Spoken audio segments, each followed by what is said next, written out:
Hello, I can see you out there. Hello, everybody. I had an event set up in here that I was going to start at 2, and I am sticking to that time. I apologize. It's been another hugely busy week. I would have done a way better job of giving you guys time to get in here. That is okay, and that's what hashtag replay is for. Because today, guys, is an important one. Hopefully, you can find some time on your Friday to, to think about this one, to get this in, maybe fit it in before the weekend. And we're talking today about that thing you want to do, that message you want to bring forth to the world, even if you don't know what that is yet. The first thing we want to know is this thing even possible? Is it even plausible?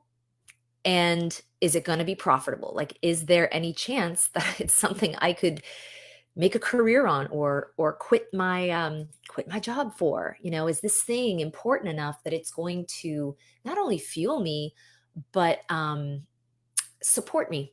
I think that's a really, really important thing that people are missing today, from servicing people and delivering things. Now, I'm trying to get in the group just to see, sorry.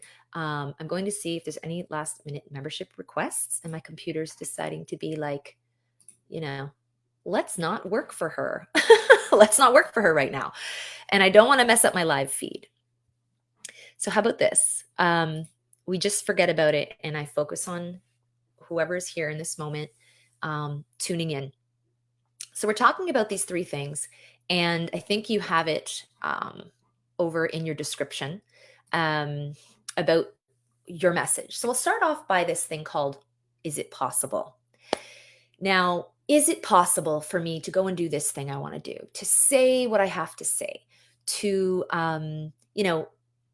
is it really about the dream? So can I dream? Can I be on stage one day? Can I actually travel and visit the institutions and the people that are going to resonate with this message? Am I and we do this a lot. And this is what fires us up. This is what is really starts the whole process of dreaming of something else, okay? But I want to caution us that I want you to know what's possible, but we don't want to live there 24/7.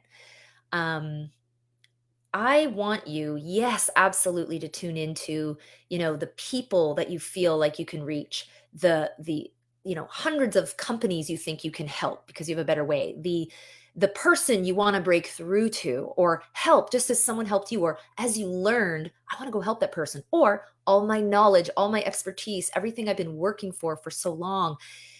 I really feel that we are missing a mark here. I've got something that could really help people. So we do want you to live there for a while because that's your motivation. That's what puts your feet on the ground. This whole thing of like, is this even possible? Um, but I just want to caution you that stay in your what if, but don't always live there. And here's why. When we live in the what if, we could go on and on and on about all the fabulous, wonderful things and how much your life would change and how much money we could stay there all day. And it gets dangerous because, sometimes people can, um, and this, the media does as well. They kind of prey on your what if, right? And you've felt that way before. And I want to be really honest about that. It's up to you to take that one step over and actually speak with someone that has brought people there or has found the solution.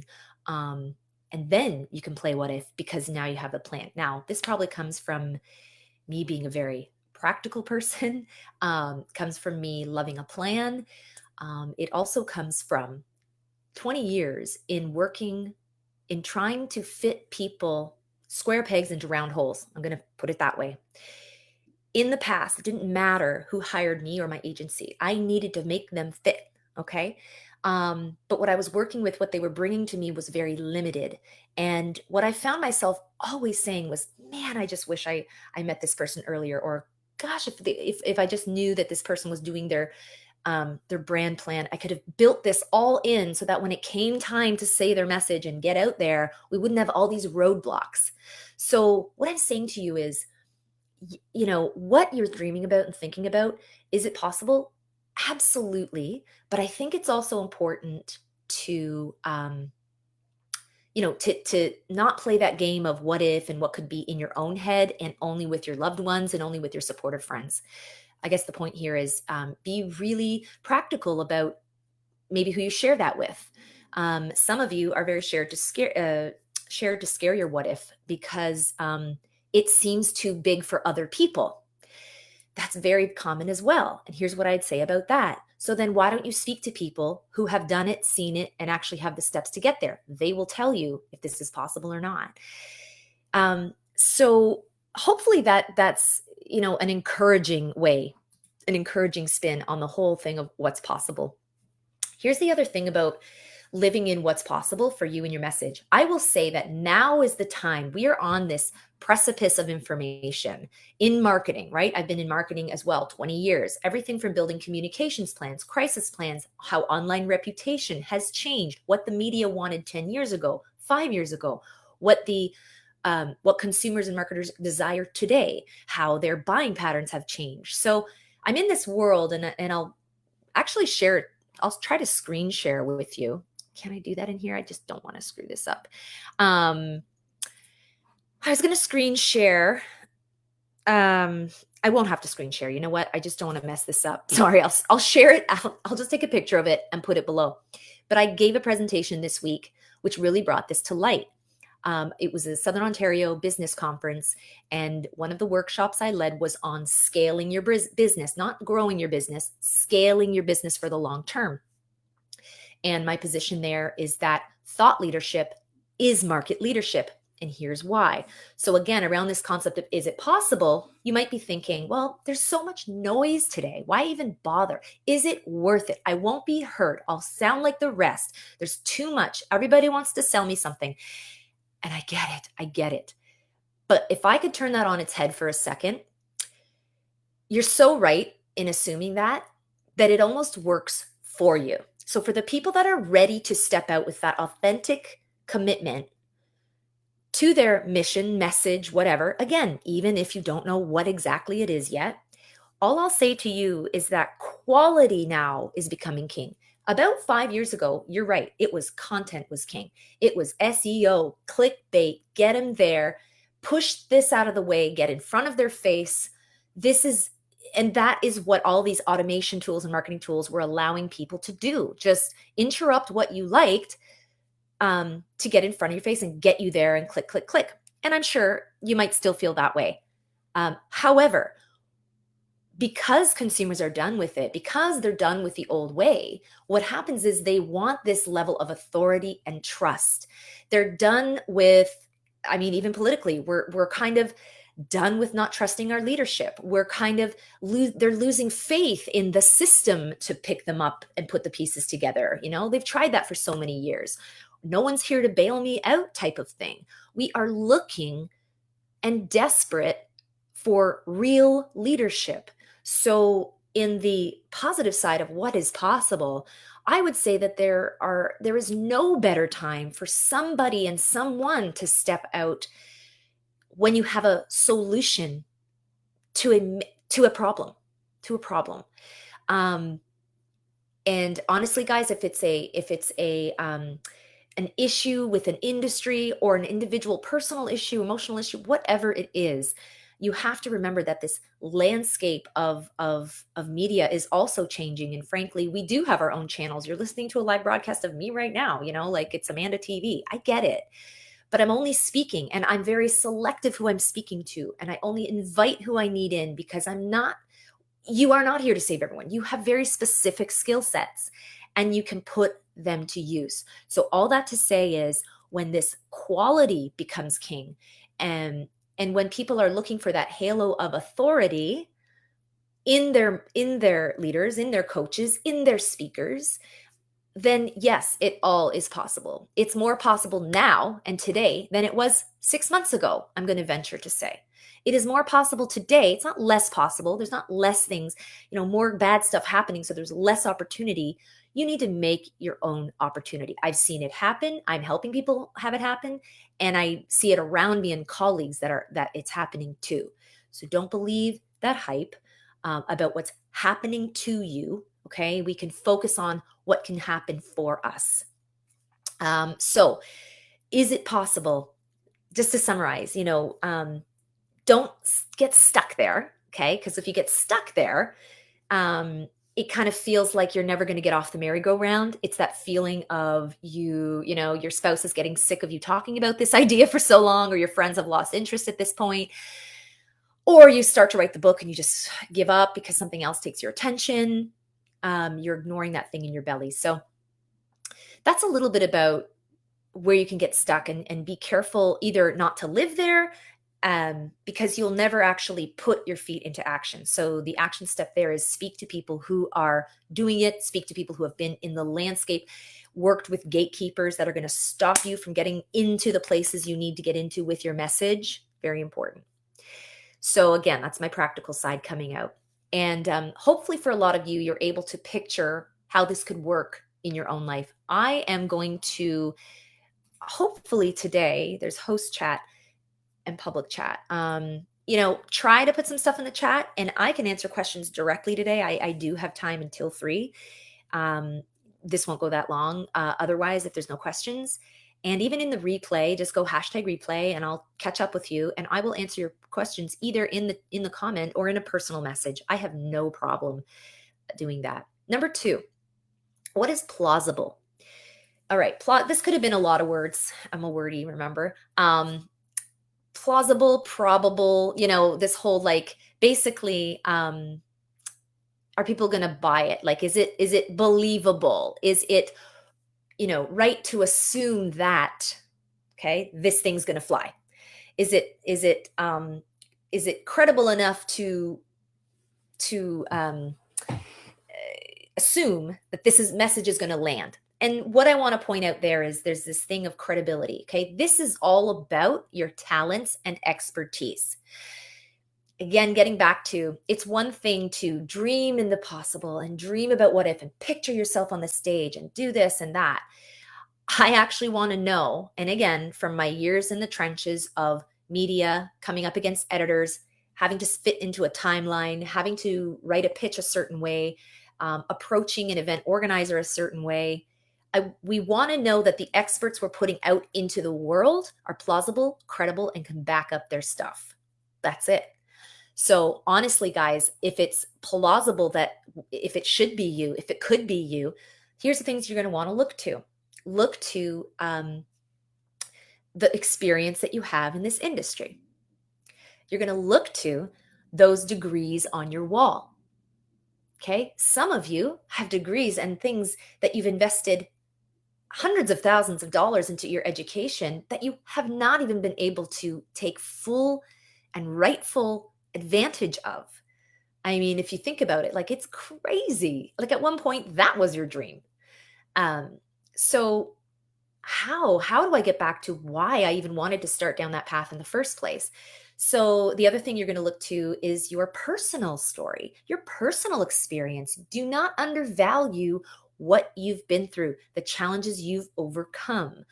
Yes, I deal a lot with, I say, clever professionals, experts, high ticket professionals, people that understand the space they work in, but it doesn't take very long to package that in a better way.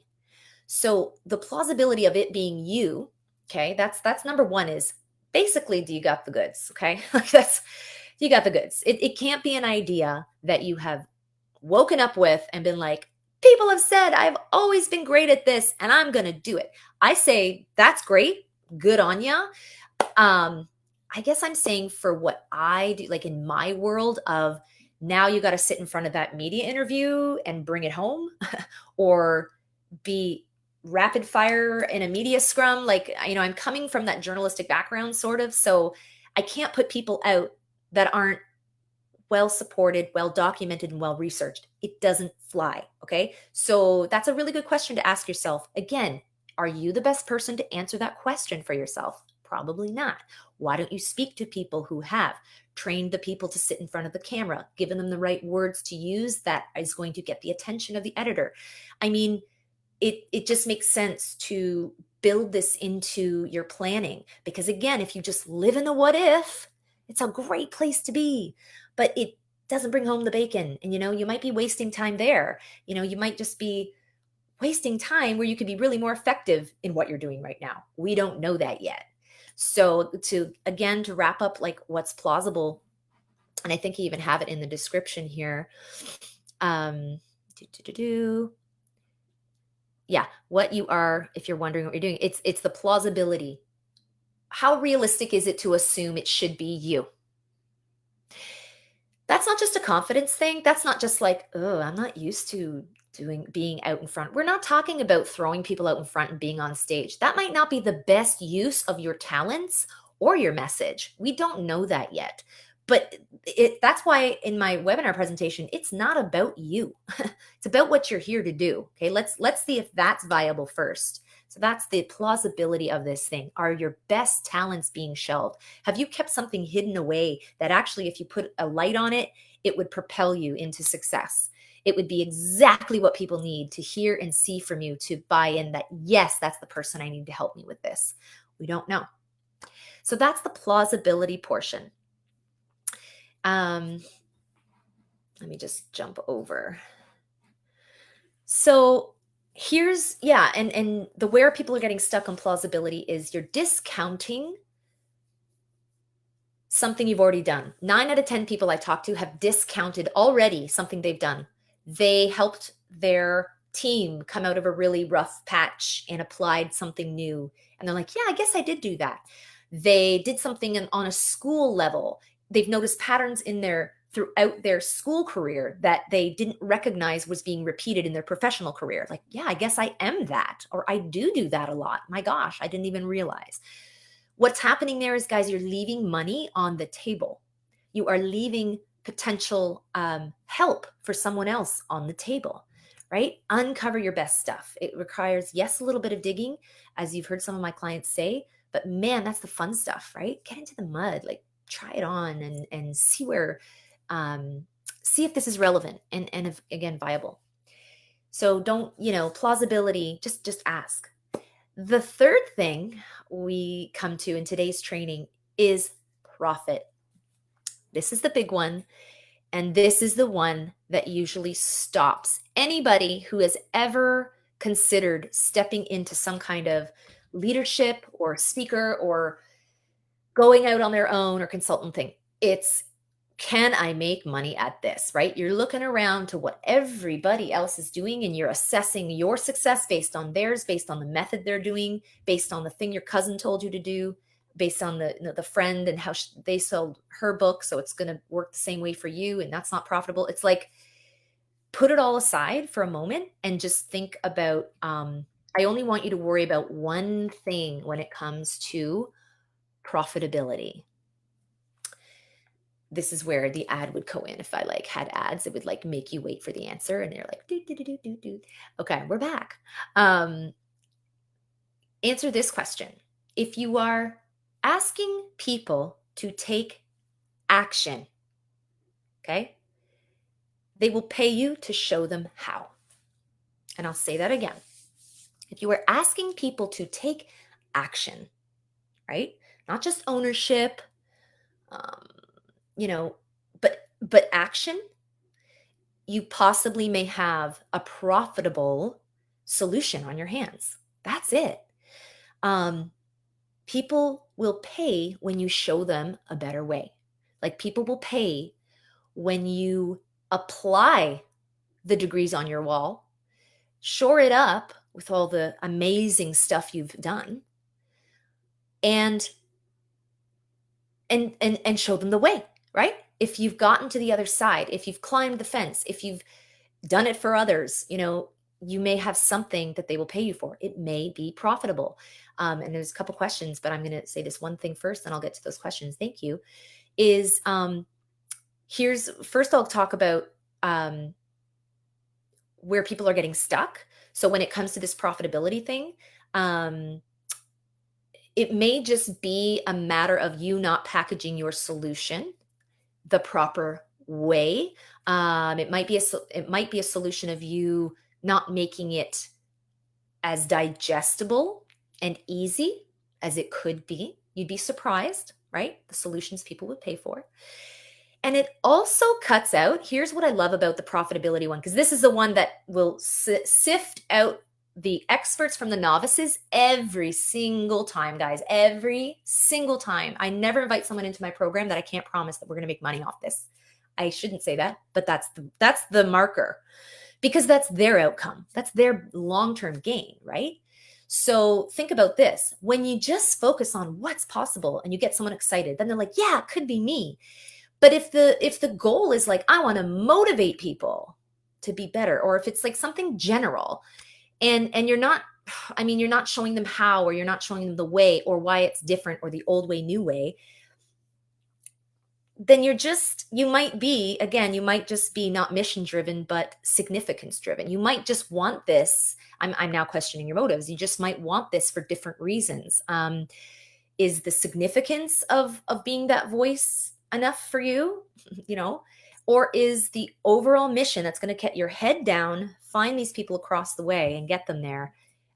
Is that enough? So yes, I love these questions. Thank you. Do you need a product or service to sell to make money rather than just your words and advice? In the short answer, I think that if you are good at what you do, you will find a way to show people how. Does that answer? Doesn't matter if it's a product, if it's a service. It actually doesn't matter what industry. You need to be able to be clear enough in your direction so that you can find the formula that is unique and specific to you, and then convince people that your formula is what's going to get them there, sort of. Okay. I'm making this really dumbed down because this is not meant to be like, go do this. I'm actually trying to make you question what you have already, and that remember that there are gatekeepers on the other side of that. Not only, I'm not talking about like, oh, reach people with your message, everybody. Yeah, this next question, thank you.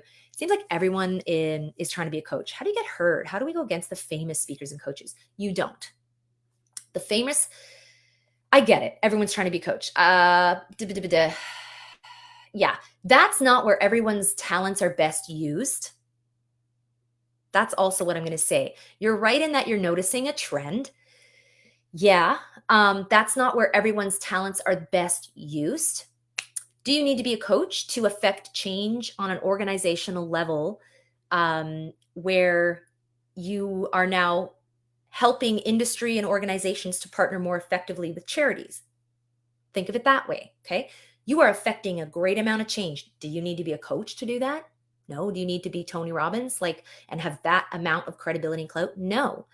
But the example, the random example I'm speaking to, and thank you for that, is they had a very specific mission to start with. And the pain and the problems they were looking at were at the organizational level. And they needed to position themselves for the organization to take them seriously.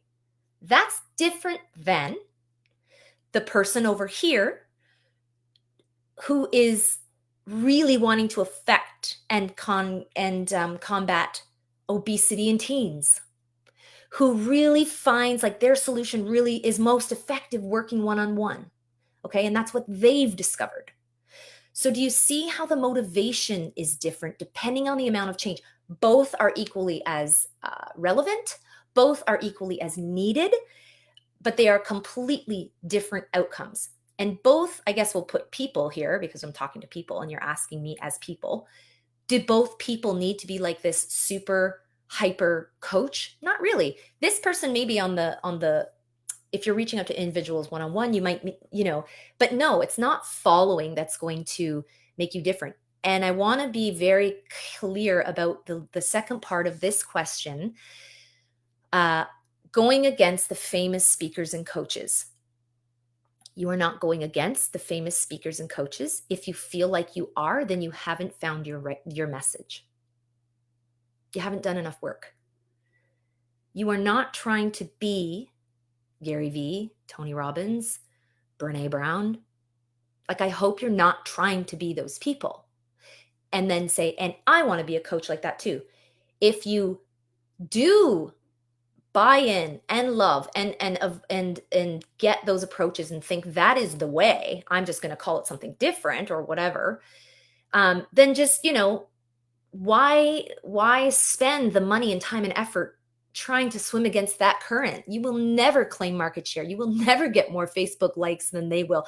So you really have to do a better job of finding, and here's the answer to that. You need to find your own unique, well, USP, right? Your unique selling proposition. I don't like talking in these like generic marketing terms because I do it such a different way. I have people come to this. So I've said this before. So let's say people are in my program in week 3 and they start to have what is imposter syndrome. Not a lot of people do because we've already abolished that by then. But if it's like, yeah, oh, I stepped away from you for a moment and I'm reading all these things and oh my gosh, everyone's doing what I'm doing. Like, what's going on?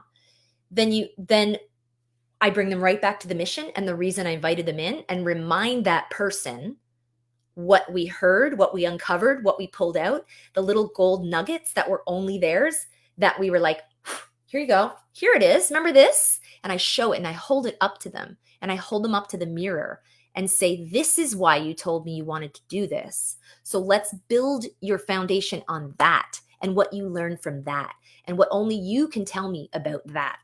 So you're not trying to model or emulate what everyone's doing, even though I know I'm in the same space. Like, oh, so anyone can be an expert. I mean, I've literally done Facebook Lives where I'm like, nope, nope, not a genie. Can't rub a bottle and make you an expert. Nope, not even claiming that, not trying to own that.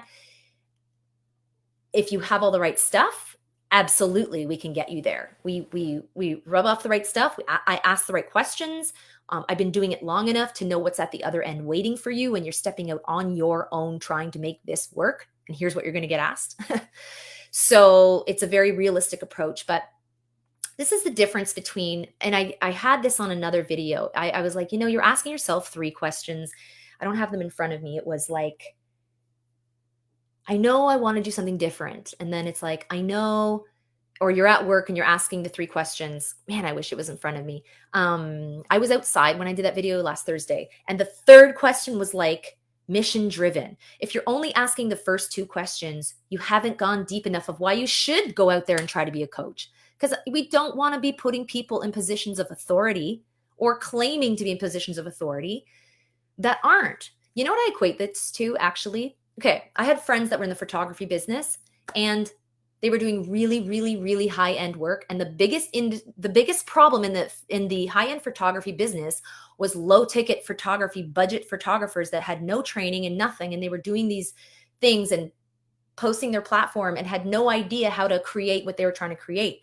So there was industry meetings about it. People were wondering, how do we combat this problem? Okay, like, we have to really differentiate ourselves. And it's the same, I think, personally, with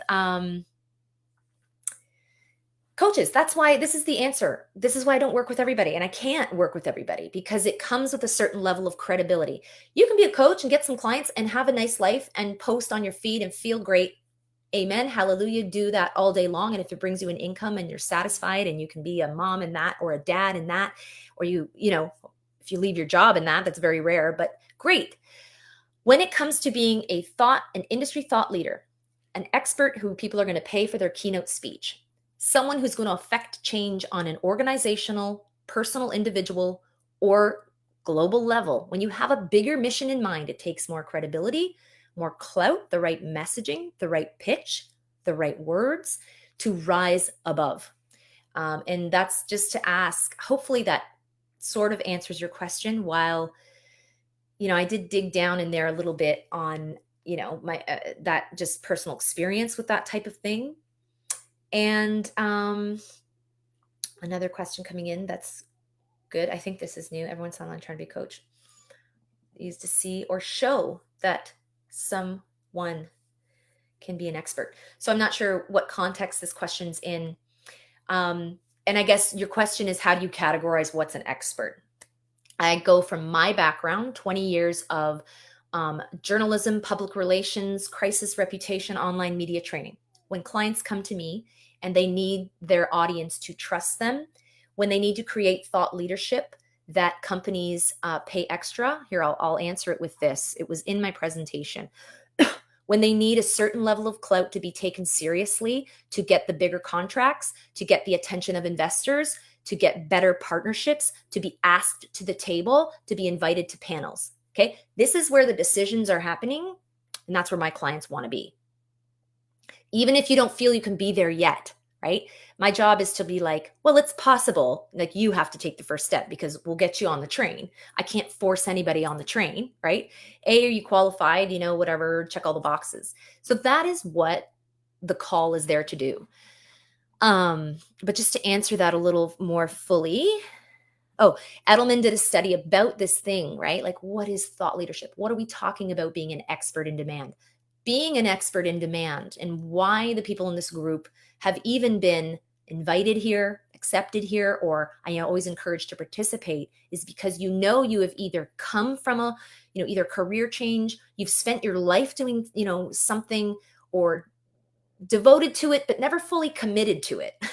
Like, you've never really stepped out and can I affect change in a certain level? Do I have enough of what it takes? That's mostly where people are at, mostly. Okay.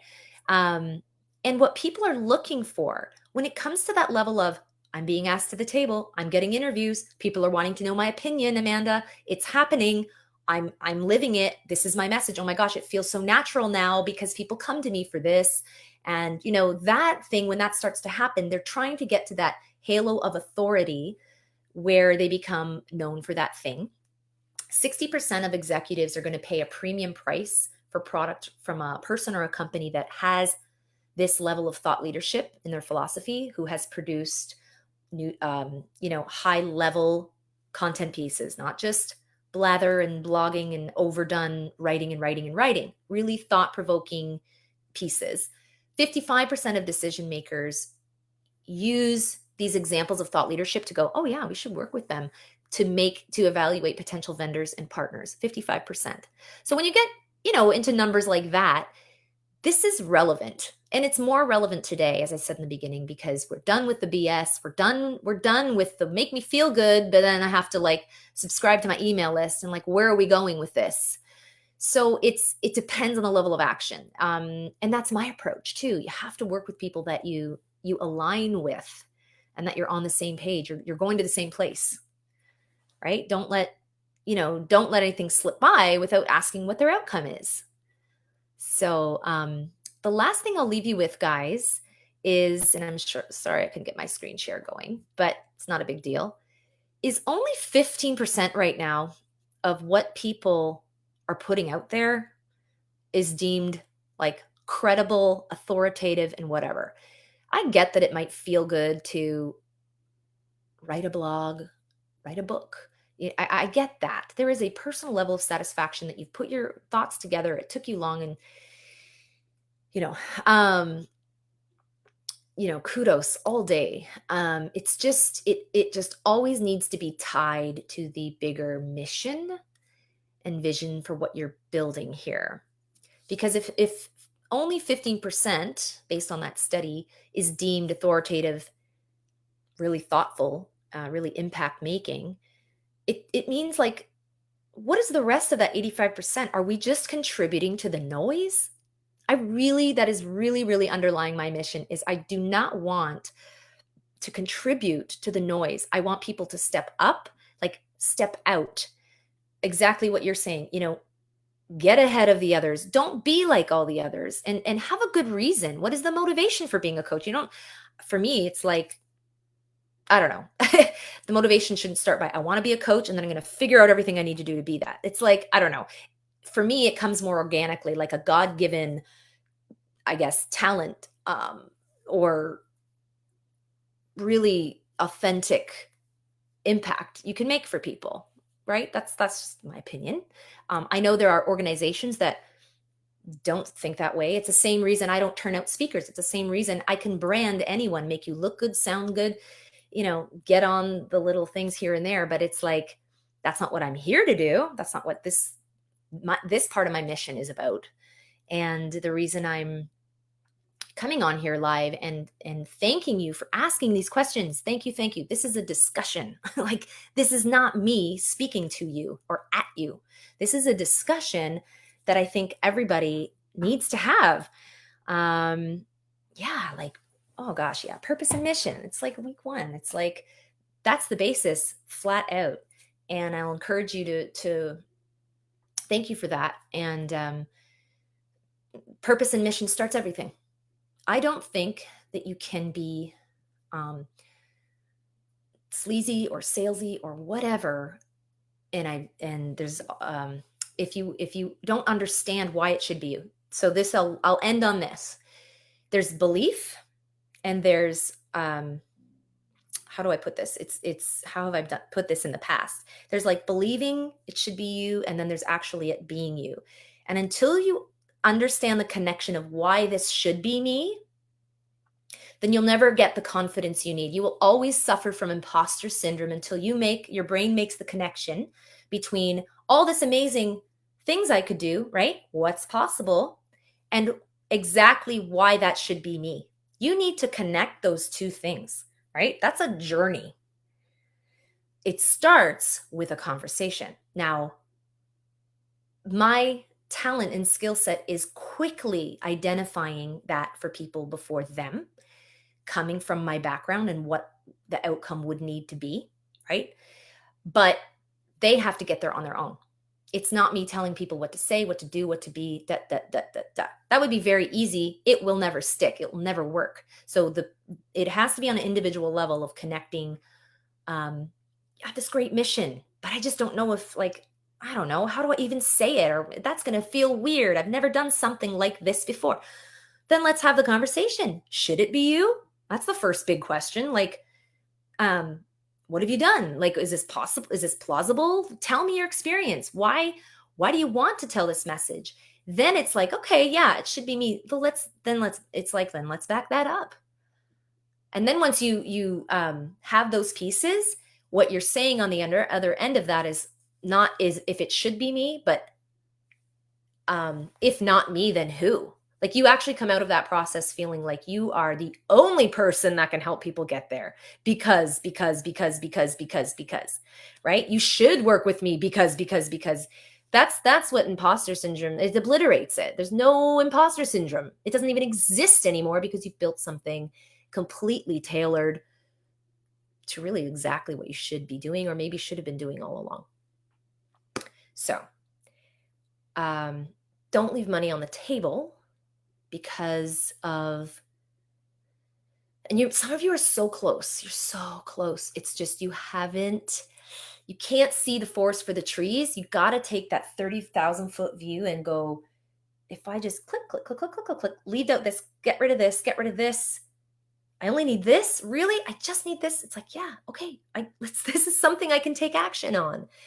And so fun. It's just so fun to build that for people and watch it work. I love your questions today, and thank you so much for jumping in. I thought those were great questions. Please challenge me with your questions. If you haven't noticed, I like to be challenged, and it's because I believe firmly in what I'm doing here. That's the only reason. I've seen it work. I've seen it go both ways. And I've built it. I've done it.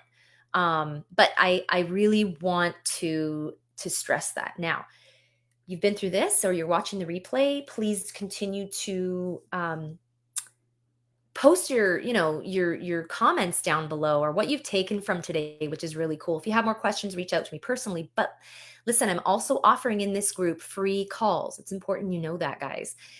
You've been through these 3 questions. Maybe you've done the other couple videos and you're ready for a call to say, hey, listening to what you're saying, Amanda, do I have something that's possible, plausible, profitable? I don't know. Is this, and it's a conversation. It may be the thing that finally kind of breaks through to whether you pull the trigger or not type of thing. But in my opinion, it's like, why wait? Why waste any more time? I mean, it's October. There's time to do this. You could have a great rest of your quarter, really focusing and honing in only on what matters. Like, the power that just comes with that, to be actually putting your feet to the ground, doing what you're supposed to be working on, maybe for the first time in your life, is it's life-changing. It's really cool. And I'm blessed that I get to do that every day. I'm so grateful for you. Um, and there's a question about audience. I'm probably not going to get to that right now because we're going on 40 minutes. But I'll have another Facebook Live just about audience. Audience is a big one. And, how do you know if you have an audience? It's like, it's a big question. And I'll get back to you about that one. Why don't I just make a Facebook Live about it or another training? Um, Great questions. And I love that you're asking them. And hey, guys, I'm available.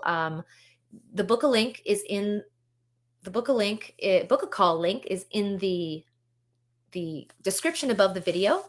So click on that. It opens right into my calendar and you can see what openings we have to take your calls if you want that to happen. It will be a personal call with me.